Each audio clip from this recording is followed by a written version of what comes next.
Sa Good Vibes, isa ka congregation sa mga Madre ang nagatanyag sang masbarato nga medical services.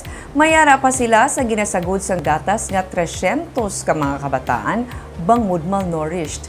May report si Romeo Subaldo. Masobra na sa isa ka dekada nga yari diri sa Bacolod ining Servants of Mary Ministers to the Sick nga congregation sa mga Madre sa barangay Handumanan sa Bacolod.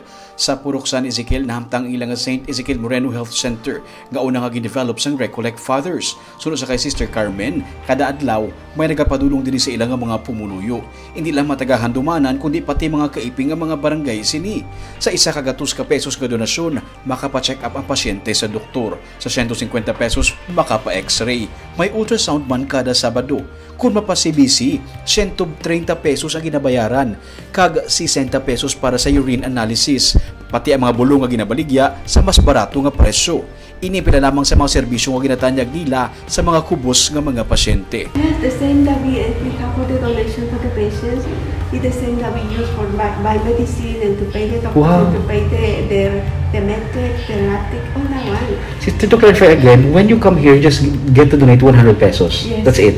Si Maria Rosa Laguna, dala-dala ang 5 kabulan nga lapsag sa sining health center.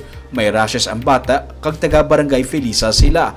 Ginpakamaayon niya nga diri na lang magpa-check up. Napinsa sa amin masbarato, no? No? Pero namin pa ng kwan sa doktor, mga resita, bakit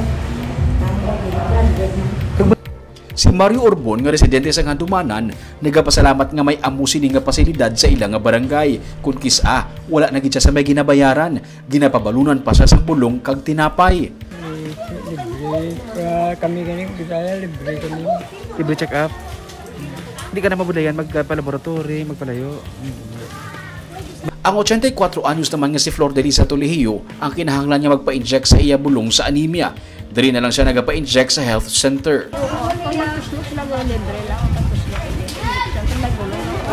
Magluwasin ni, may mga malnourished nga mga kabataan na ginadulungan sa supply sa gatas ang mga Madre o galing sa sinigid lamang naguba ang ilang nga salakyan. Ginabisuhan sila sa mekaniko nga magpangita na lang sa bago nga salakyan kaya badak-anan sila sa gasto sa iladaan nga salakyan. Because already 10 years, we buy the car 2011. So lately we have maybe last November, we have a problem with the car. And then the brake, the one for the brake broken. So we need to pay a lot. Gani nagapanawagan ang grupo sa kung sino man ang luyag makabudig sa ila nga mahimo makigangot lamang sa ila. May mga nagainabot nga budig pero kulang sa gihapon.